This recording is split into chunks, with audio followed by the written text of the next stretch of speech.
Hey guys, welcome back to my channel. मैं हूं अंजलि और आज हम बात करेंगे कंट्रास्ट इन जीआईटी के बारे में। ठीक है, मतलब जीआईटी का मतलब क्या होता है। देखिए, सबसे पहले गैस्ट्रो इंटेस्टाइनल ट्रैक्ट। ठीक है, अगर आपको उसकी इमेजिंग करनी है, आपको फूड पाइप और स्टमक, ड्यूडनम, रेक्टम से लेके कहीं की भी स्टडी करनी है आपको, तो उसके लिए क्या होता है, कंट्रास्ट आप यूज़ करते हैं। कंट्रास्ट क्योंकि क्या होता है, सॉफ्ट टिश्यूज़ होते हैं, तो एक्सरेज जब गिरती हैं तो सिर्फ बोन्स आप देखेंगे वाइट दिखती हैं, लेकिन सॉफ्ट टिश्यूज़ नहीं दिखते हैं, तो इसलिए कंट्रास्ट यूज़ किए जाते हैं।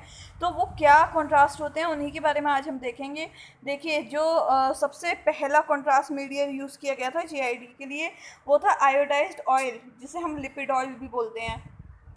लेकिन क्या होता है कि जो फूड पाइप वगैरह होता है, या जो आपका सॉफ्ट टिश्यू होता है, उसके म्यूकोजा को कोट नहीं कर पाता है। अगर कोट नहीं कर पाएगा तो वो हाईलाइट नहीं हो पाएगा, और यह इसीलिए क्या हो गया था, फिर बाद में हमने बिस्मथ सल्फेट को यूज़ किया था।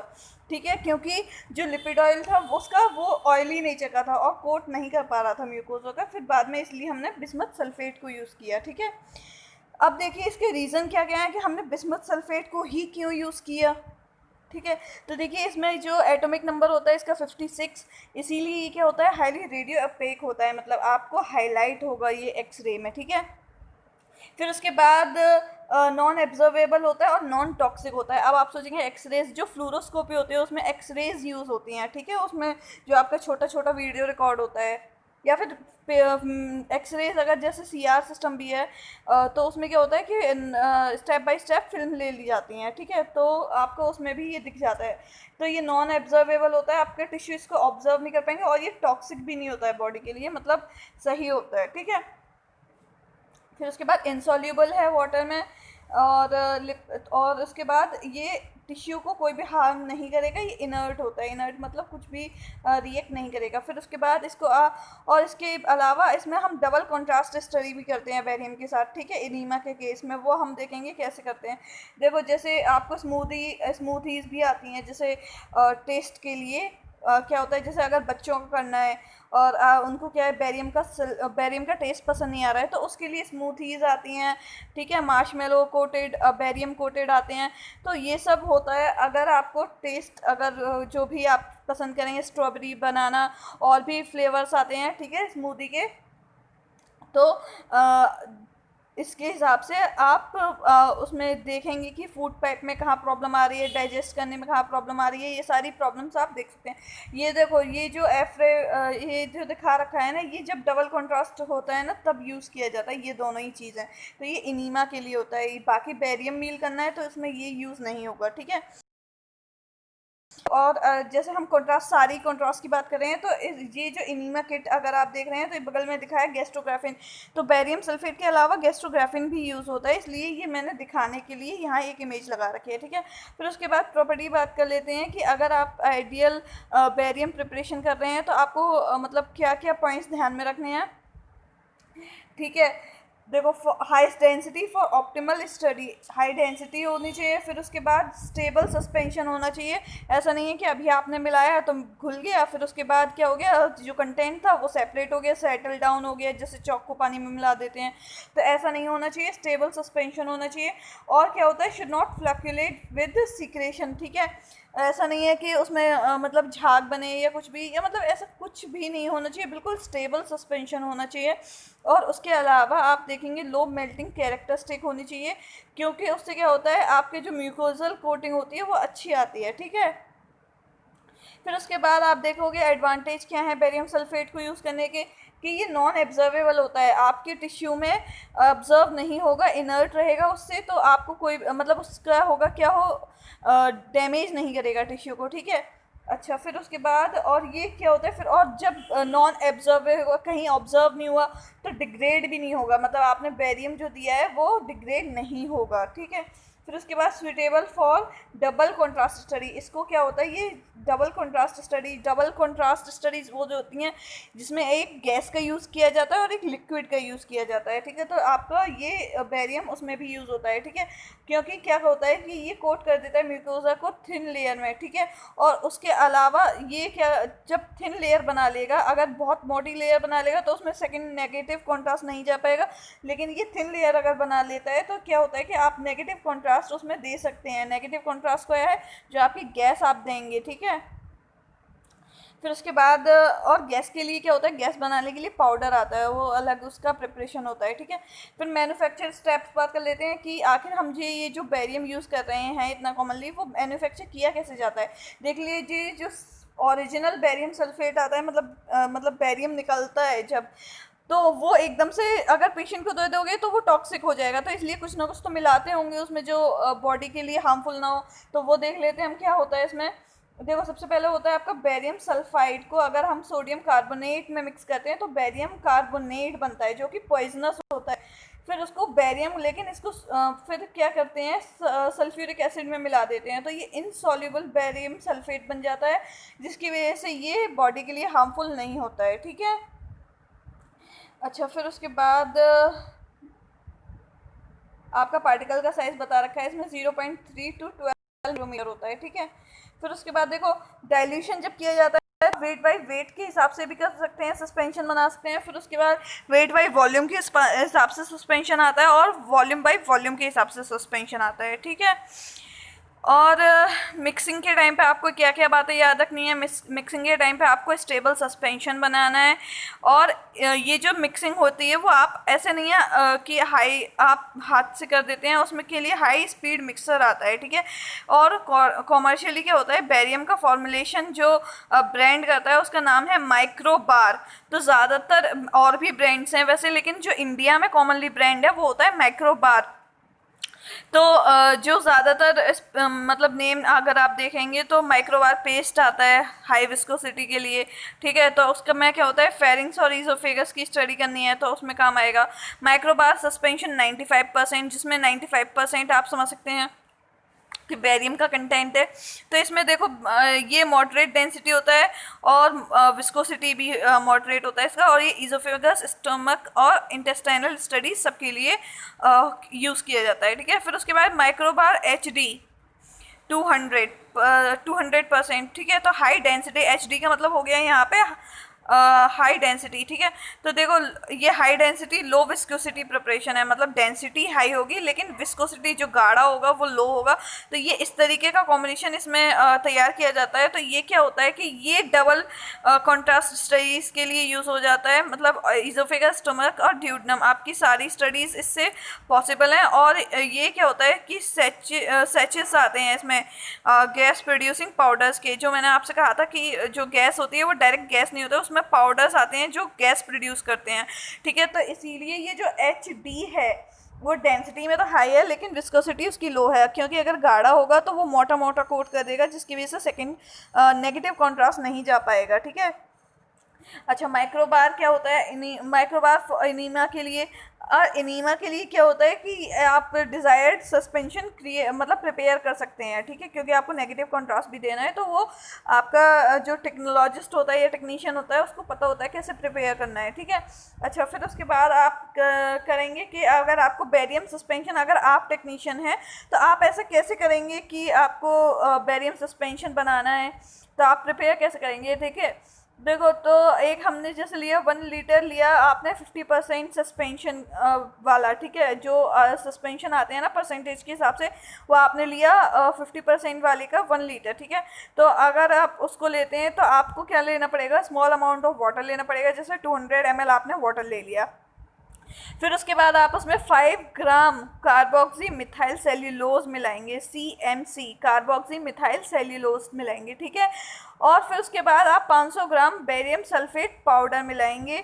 फिर उसके बाद आप क्या करेंगे कि आपने उसमें थोड़ा सा पानी मिलाया और उसमें एक थिक पेस्ट बना लिया, ठीक है। और उसको क्या होता है कि आप उसमें गांठें नहीं होनी चाहिए, कुछ भी क्लम्प्स नहीं होने चाहिए, तो उसको आप ध्यान में रखना कि आप कॉन्टीन्यूस इसको मिक्स करें जिससे एक स्मूथ पेस्ट बन पाए और क्लम्प्स ना हो उसमें, ठीक है। फिर उसके बाद आप वाटर आप देख लिए कैसे आप एक होता है ना अंदाज, जैसे टेक्नोलॉजिस्ट को होता है या टेक्नीशियन या रेडियोलॉजिस्ट होते हैं, वो आप उनके प्रेजेंस में ये प्रोसीजर्स किए जाते हैं, ठीक है। तो आप क्या करेंगे कि इसमें वाटर ऐड कर देंगे और इसमें क्या करेंगे, उसको मिक्स करेंगे, ठीक है। फिर उसके बाद आप क्या करेंगे, उसमें प्रेजर्वेटिव मिलाएंगे, एंटी फोमिंग एजेंट्स मिलाएंगे, एंटासिड्स बनाएंगे, ठीक है। तो ये जो पूरा मिक्सचर है वो 15 मिनट में मिक्स हो जाता है। जैसे कि अगर हाई हाई स्पीड मिक्सचर होता है ना जो, वो 15 मिनट के अंदर ये सब चीज़ें आपकी क्या हो जाती हैं, मिक्स हो जाती हैं, ठीक है। और जब आपने प्रिजर्वेटिव्स मिला दिए, antacids form anti foaming agents वगैरह ये सब मिला दिए, तो उसके बाद क्या होगा कि आपका जो प्रिपरेशन है वो आप लॉन्ग टाइम के लिए यूज़ कर सकते हैं, ठीक है। फिर उसके बाद कैरेक्टरिस्टिक की बात कर लेते हैं कि कैसे इन्फ्लुएंस करता है कोटिंग को, ठीक है। कैरेक्टरिस्टिक कोटिंग को इन्फ्लुएंस कैसे करता है, उसमें ऐसी क्या चीज़ होती हैं।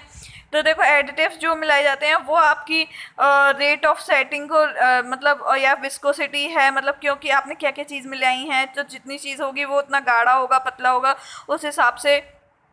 फिर ये म्यूकोसल कोटिंग कैसे करता है, ठीक है। थिकनेस कितनी है, फ्लोकुलेशन कितना है, डेंसिटी क्या है उसकी, स्टेबिलिटी, क्योंकि हम फैक्टर्स की बात कर देते हैं तो स्टेबिलिटी में क्या है कि आपका सस्पेंशन सेटल डाउन नहीं होना चाहिए, जैसे कि हमने पहले भी देखा। सस्पेंशन एजेंट्स इसलिए क्या होते हैं इसमें, गमेकेशिया होता है या फिर हम CMC भी बोलते हैं इसको, कार्बोक्सी मिथाइल सेल्यूलोज, ठीक है। फ्लोकुलेशन क्या होता है, reduction in number of particle by formation of large मास, मतलब आपके जो छोटे छोटे पार्टिकल्स होते हैं अगर वो क्या कर लेते हैं, फॉर्मेशन कर लेते हैं, इकट्ठा हो जाते हैं और लार्ज मास को कर लेते हैं, तो हाँ हम बात कर रहे थे। फिर उसके बाद देखो क्या होता है, लार्ज मास कर लेते हैं जो, क्यों वो कैसे हो जाता है कि आपकी जो इंटेस्टाइनल या गैस्ट्रिक सिक्रेशन जो होते हैं वो आयोनिक सोल्यूशन के कांटेक्ट में जैसे ही आते हैं तो उसमें ये फ्लक्चुएशन हो जाता है, तो वो नहीं होना चाहिए, ठीक है। और अगर आपका देखो जो एंटासिड्स हैं वो क्लम्प्स को प्रिवेंट करेंगी, ठीक है। जैसे अगर आपका फॉर्मेशन हो जाता है क्लम्प्स का, ठीक है, तो उसमें क्या होगा कि आपका जो कोटिंग है उसमें आपको शो नहीं करेगा वो इतना अच्छे से, ठीक है। और इसके अलावा एंटासिड्स जो होते हैं, एंट एसिड्स, ठीक, एंट एसिड्स नाम से ही पता चल रहा है क्या करते हैं, न्यूट्रलाइज कर देते हैं गैस्ट्रिक एसिड को, ठीक है। फिर उसके बाद है आपका, और इसके अलावा ये सस्पेंशन को एल्कलाइन करते हैं, ठीक है। फिर उसके बाद आपका एंटासिड्स यूज्ड आर, मतलब आपका कौन कौन सा एंटासिड्स आप यूज़ करते हैं। देखो जो एंटासिड्स है उसमें सबसे ज़्यादा कॉमनली यूज़ किया जाता है सोडियम सिट्रेट, ठीक है।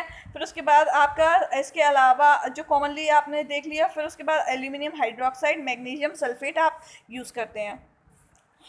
प्रिजर्वेटिव की बात कर लेते हैं। प्रिजर्वेटिव में क्या होता है कि पहले क्या होता था, मिथाइल पैराबिन यूज़ किया जाता था, लेकिन आज के टाइम पे क्या है, सोडियम मेटा बाइसल्फेट हम यूज़ करते हैं प्रिजर्वेटिव के फॉर्म में कॉमनली, ठीक है। फिर उसके बाद आप एंटी फोमिंग एजेंट्स को देखिए, तो साइमथिकॉन या मतलब आपका मिथाइल पॉली सिलॉक्सोन, ठीक है, आपका ऐड किया जाता है ताकि आपकी एयर बबल्स ना बने, एंटी फोम मतलब एयर बबल्स ना बने, ठीक है। फिर उसके बाद कलरिंग एजेंट्स की बात कर लेते हैं। कलरिंग एजेंट्स में क्या है, एरिथ्रोसिन यूज़ किया जाता है। फिर स्वीटनिंग एजेंट्स की बात कर लेते हैं, तो सैकरिन और जो आपके फ्रूट एजेंट्स मास्क आते हैं, ठीक है। तो ये सब यूज़ क्यों किया जाता है, ताकि आपका टेस्ट चेंज करने का, मतलब बैरियम का जो टेस्ट होता है वैसे वो इतना अच्छा नहीं होता, लेकिन उसमें अगर आप ये सब चीज़ें मिला देते हैं तो उसका टेस्ट क्या होता है, पेशेंट को अजीब नहीं लगता है, ठीक है। अच्छा, फिर उसके बाद एडवर्स इफेक्ट की बात कर लेते हैं। एडवर्स इफेक्ट में देखिए केमिकल पेरिटोनिटिस जो होता है, अगर आपका एक्स्ट्रावेजेशन हो गया है, मतलब एक्स्ट्रावेजेशन मतलब लीकेज, जैसे अगर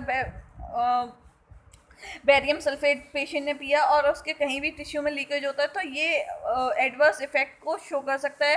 फिर उसके बाद एक्स्ट्रावेसेशन मतलब क्या बोलते हैं, जैसे आपका ट्रैक्ट में और किसी में चला गया, ठीक है, आपका ब्रोंकियल ट्री में, यूराइनरी ट्रैक्ट में, बॉडी कैविटी, तो ये क्या होगा कि आपको इन्फ्लेमेशन क्रिएट करेगा, ठीक है। थोड़ा सा आपको बॉडी रिएक्शंस जिन्हें बोलते हैं, बॉडी रिएक्शंस देखने को मिलेंगी, ठीक है। अच्छा, फिर उसके बाद बैरियम इंस्पिसेशंस के केस में क्या होता है कि colonic, in case of colonic obstruction to form hard stones, तो अगर ऐसा हो जाता है कि बैरियम इंस्पिसेशन का केस हो जाता है तो उसमें क्या होता है कि आपका ऑब्स्ट्रक्शन का केस आपको देखने को मिलेगा, ठीक है। फिर उसके बाद आप देखेंगे कि intravenous entry of the barium can cause embolism. अगर आपका बैरियम इंट्रावेनस एंट्री हो जाती है, अगर आपका वेन्स में चला जाता है तो वो एम्बोलिज्म फॉर्म कर देता है। एम्बोलिज्म क्या होता है कि आपका जो ब्लॉक कर देगा रास्ता, नसों का रास्ता कहीं ब्लॉक ना हो जाए, तो वो ऐसी कंडीशन भी देखने को मिलता है। क्योंकि अभी हम एडवर्स इफेक्ट की बात कर रहे थे, तो हम देख रहे हैं कि क्या क्या नुकसान हो सकते हैं, ठीक है।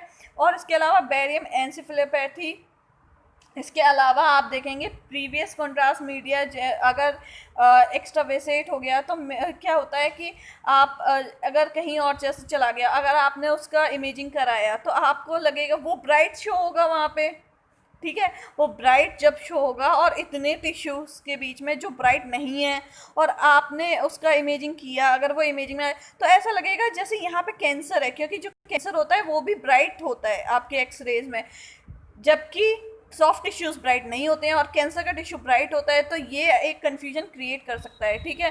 फिर उसके बाद आपका है कंट्रास्ट मीडिया। कंट्रास्ट मीडिया और कौन कौन से यूज़ होते हैं बेरियम के अलावा, अदर कंट्रास्ट मीडिया, ठीक है। तो देखो उसमें सबसे पहले है गैस्ट्रोग्राफिन, ठीक है। गैस्ट्रोग्राफिन में अगर आप देखेंगे क्या क्या कंपोजिशन है उसका, तो देखो यूरोग्राफिन 76% जो होता है उसका 20 ml आप लीजिए, 20 ml लीजिए आप नॉर्मल सलाइन और 2 ड्रॉप लीजिए आप सॉर्बिटॉल के, ठीक है। तो ये क्या होगा, इससे जो म्यूकोसल कोटिंग है वो अच्छी मिलेगी। फिर इसके अलावा इसमें इंडिकेशंस आप देख लीजिए, परफोरेशन, फिस्टुला या बायोप्सी हुई है या ऑब्स्ट्रक्शन हो रहा है, ठीक है, लोअर इंटेस्टाइन में, तो उसके लिए आप गैस्ट्रोग्राफिन को यूज़ करते हैं, ठीक है। अच्छा, इसके अलावा देखो कोरोसिव पॉइजनिंग है या प्लग सिंड्रोम है, या फिर आपका ऑपरेशन अभी भी हुआ है और आपको उसका स्टेटस देखना है, तो उसमें ये यूज़ कर सकते हैं। नॉन आयोनिक कंट्रास्ट मीडिया भी यूज़ होते हैं, लेकिन ये क्या होते हैं, एक्सपेंसिव होते हैं। लेकिन इसमें क्या होता है कि अगर जीआईटी अगर आप देखते हैं तो उसमें बेटर दिख सकता है, और बेरियम भी क्या होता है, अच्छा होता है। तो अभी हम अदर कंट्रास्ट मीडिया की बात करें, इसलिए नॉन आयोनिक को भी हमने रखा है कि हम उसको भी यूज़ कर सकते हैं, और ये एक्सपेंसिव होता है लेकिन।